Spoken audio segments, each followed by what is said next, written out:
Hello and welcome to the Popcorn Junkies. Look, we have a full complement, well, almost full complement. Nanny Di, show us your fingers. Show us your smile. It's quite sinister, Mark. Quite sinister. Okay, this is a review of Smile 2, which is the sequel obviously, to Smile. Me and you, Mum, reviewed Smile 2 years ago. Whoa! Yeah, 2 years ago. That's crazy. Yeah. See, what were your thoughts about Smile? Did you like the first film? I didn't like the first film at all. I didn't. I saw it with Paddy in the cinema, and I was like, I went to see it just kind of expecting and hoping to get a normal, classic horror film that just had some jump scares in it. But I didn't even find like the jump scares very scary, and I thought the plot was a bit weak, and I didn't think the acting was great. So yeah, I wasn't a fan of the other one. It was very cartoonish.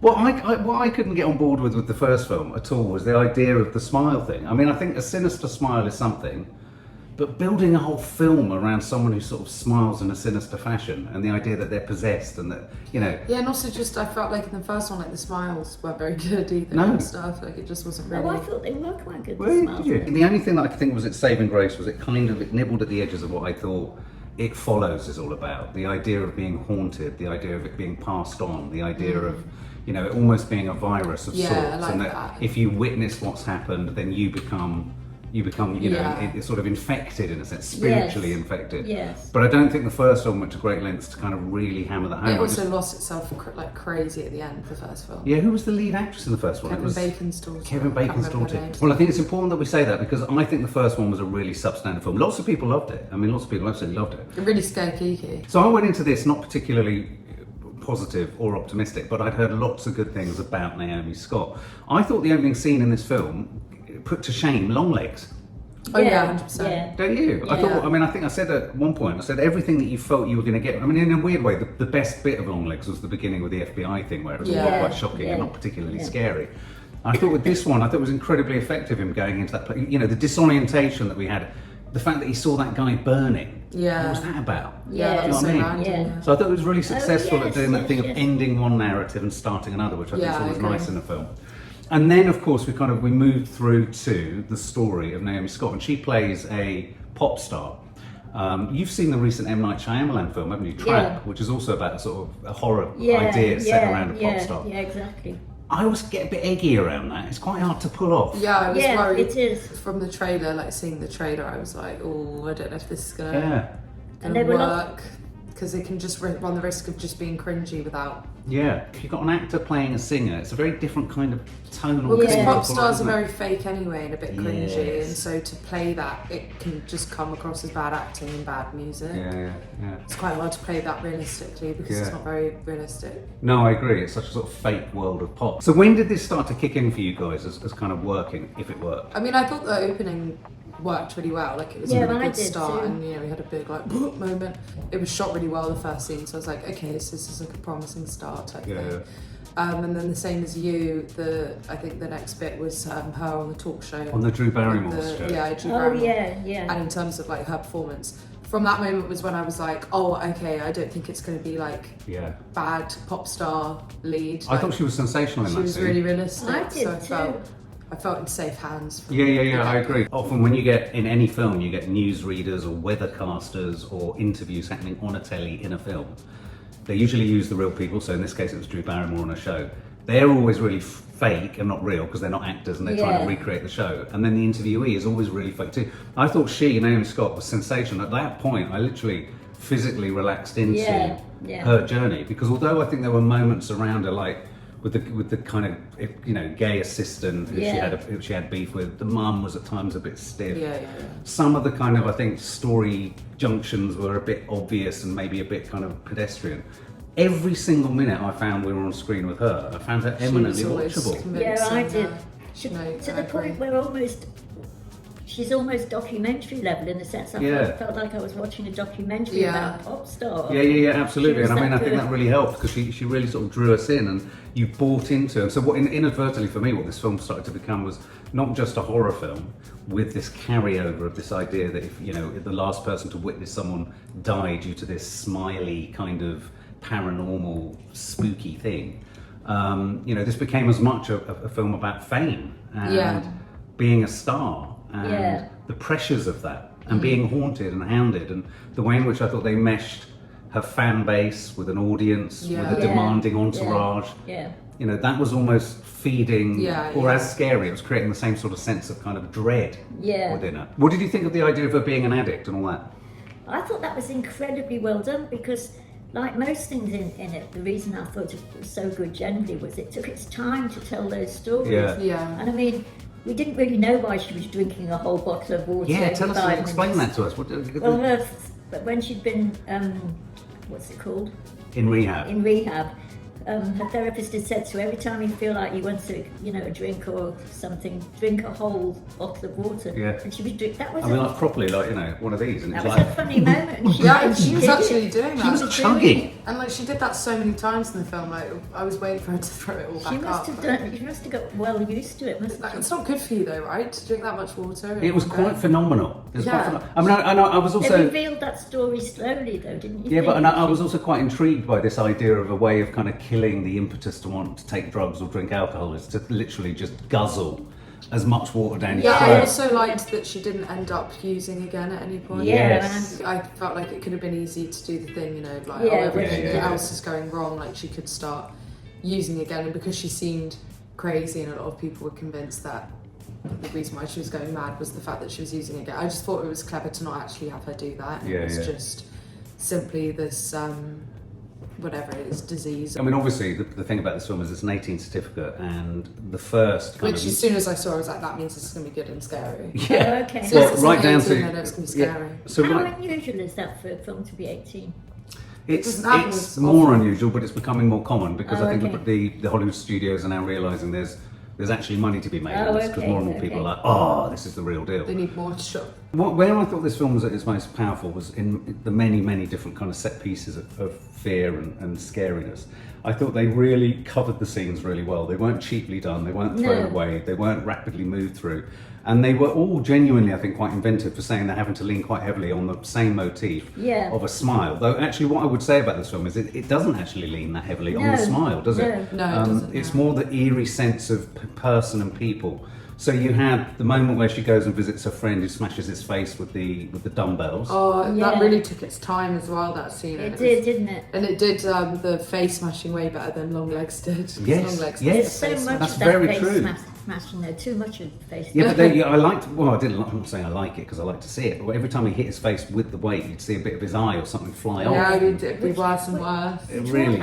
And she was great at reacting. One of the jobs of an actor or an actress in these horror films is giving something real in those responses rather than just being empty response shots. Every single thing she did, I believe, she was like, so deep. I did. in it. She was so deep. And then the next set of kind of horror was the idea of the fan, the stalker, the really creepy guy who Oh my god, honestly, that stalker bit was the scariest part of that whole film for me. Wasn't it? The fact he had skid marks. Skid marks in his pants was such a brilliant touch. It was touch. such a horrible. I thought it's so got a sense of humour, No, I know, but it's so weird that kind of detail is almost worse than anything else he's next going to do. Yeah, it's true. It was horrific, and then he was just stood naked at the bottom of that corridor. It was actually awful. Oh, don't.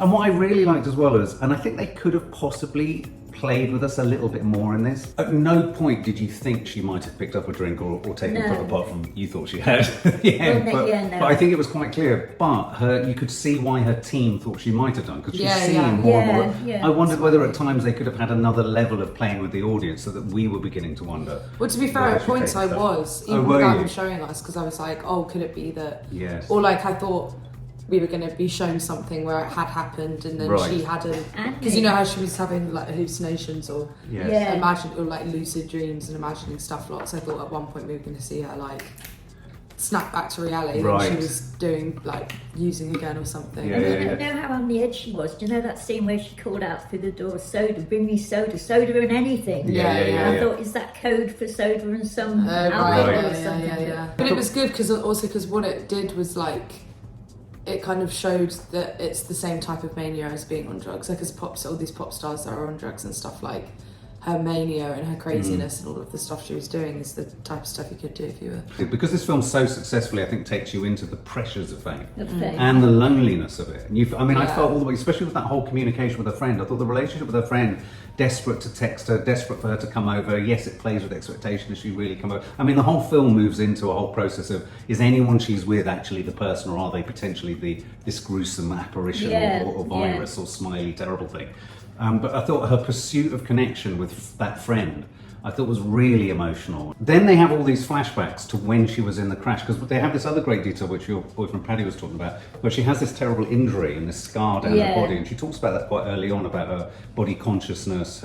She feels that she's not pretty or she's ugly, or some of the clothes she's wearing on stage might show the scar, but she's got this scar and she struggles with this pain whilst she and sort of has a bad sort of accident whilst doing a pop video, doesn't she?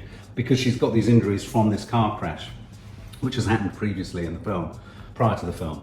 And I thought the flashbacks to that, again, demonstrating the versatility, what's her name? Of Naomi Scott's acting. Yeah. That's when we get the actual active addict, is when she's in a crash scenario, or when she's driving along. What about the scene where they're driving along and essentially she's talking to Jack Nicholson's son? That scene, she's really good. And the camera is either on one of those 180-degree pivots, or however they shot it, but because the way it was spinning between the two of them, I thought that was one of the best scenes I've seen in a car in recent years. Yeah, it was really good. It was so tense. I think it was Kiki's favourite scene as well, and she was so good at played the open-eyed rawness of addiction in just that scene. But also the scene before we see the car scene was just that one where it randomly cut to her when she woke up after the impact, and her acting in that was insane, when she's just like screaming with like her leg, or every time we saw that leg injury, got me every single time. I mean, but she was phenomenal in every scene, if I'm honest.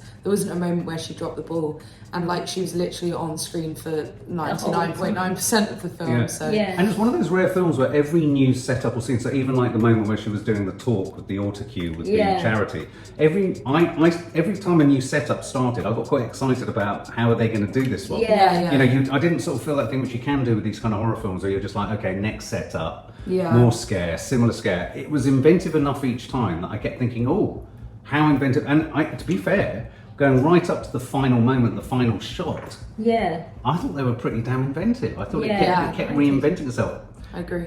Which leads you to think, could you do any more after this? Could they do another one after this? I don't think they should. I think this is really good, and you don't want to run the risk of dragging it out again. And you're right. I think the moment it really began to sag was when they introduced the guy, even though he wasn't real, who suggested he could rescue her.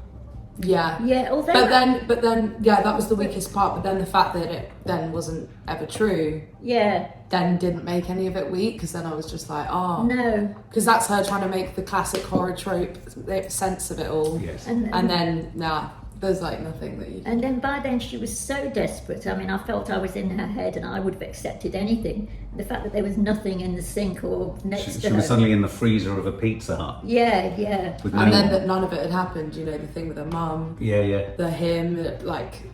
I just want to know what she was actually doing during all of that time. Yes. Because she actually imagined like the whole film. Pretty much. Good point. You know those scenes sometimes in films, especially horror films, where they do... somebody's dreaming the thing, or it goes to another reality, and they're often so poorly done. But in this one, it was totally realistic because of her. The camera's on her face, and she looks to one side. I thought this is going to fall eventually, but it didn't. Looks to the other side, and then it's like you say. I was really waiting for what was going to be revealed. Yeah, it was always a pleasant surprise, wasn't it? It wasn't. And even though it's quite long, it's a 2-hour film. It never really overstayed its welcome. No, it was really tight. Also, one of the moments where I realised that the friend wasn't real was the fact that excuse me. That's all right.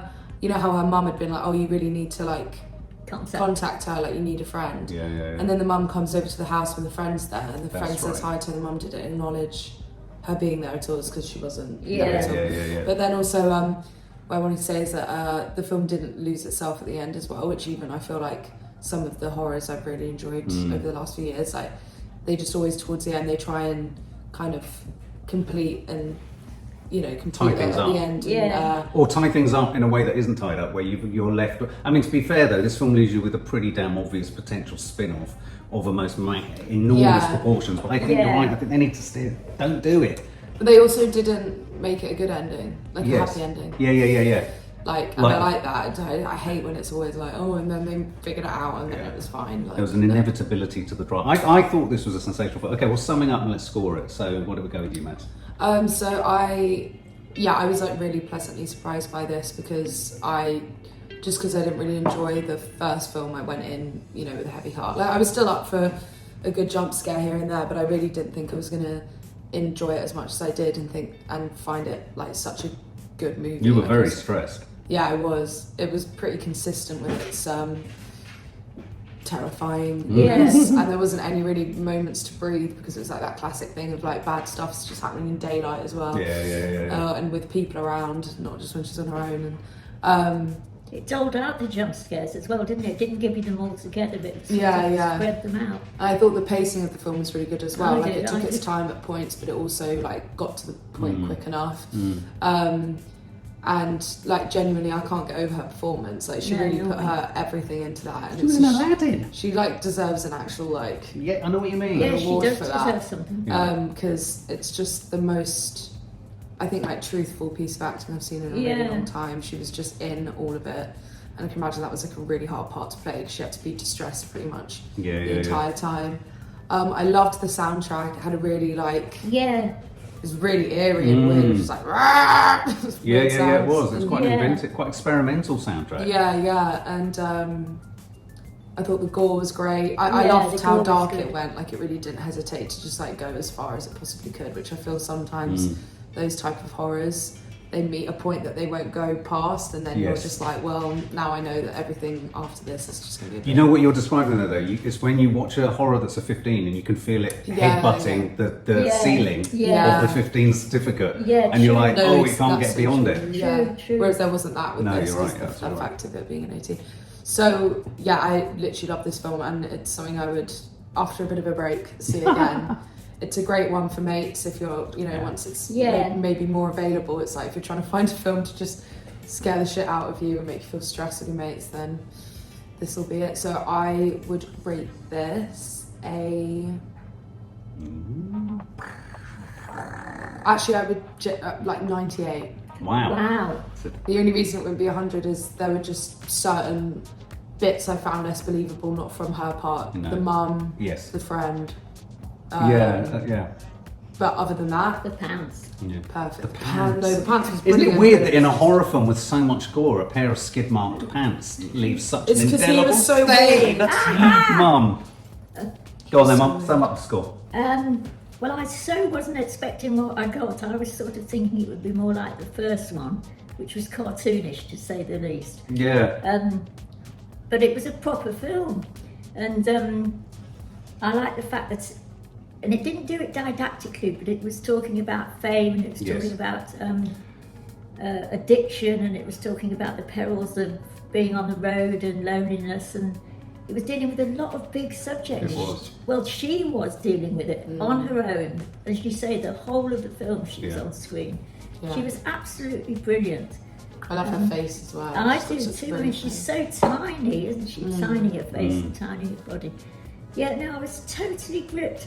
And it sort of very cleverly took you from one sort of amazing scene to another. They did it very well. You had a lot of audible screams as well in there. Oh God! Every time there was something, I'd be like, ah! I know. No, it's the best horror film I've seen for a while. No. Definitely. Oh, good. And what would you give it? I would give it 90. Damn, really high for you. Yeah, really high. Yeah. No, I totally agree. I think it was everything that I wanted Longlegs to do to me, because they are different films, so it's never fair to directly compare. All of the kind of responses and jolts and fear and scares and discomforts that I wanted from Longlegs, I got from this. And as we jumped in the car afterwards, I felt it's curious, isn't it? More often than not, we say, don't go to the mainstream film, go to the indie film to get something a bit more adventurous and sort of impactful. And in fact, here it is coming from, was it Universal, Paramount, whoever, a mainstream sequel, potentially retreading the same path as the first film, but trying to do a bit more with it, like most sequels. And actually, it hit me in every single way. This is head and shoulders above, I would say, Longlegs.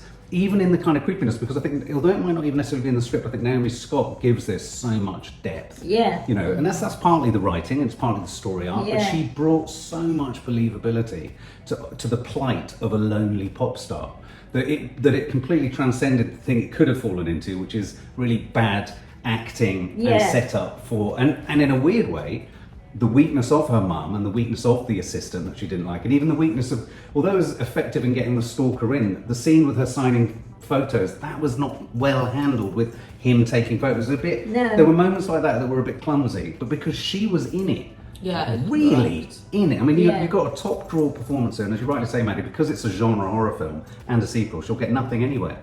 But it's a really, this is her arrival as a serious, proper kind of character actor. She brings a character acting performance to a sequel.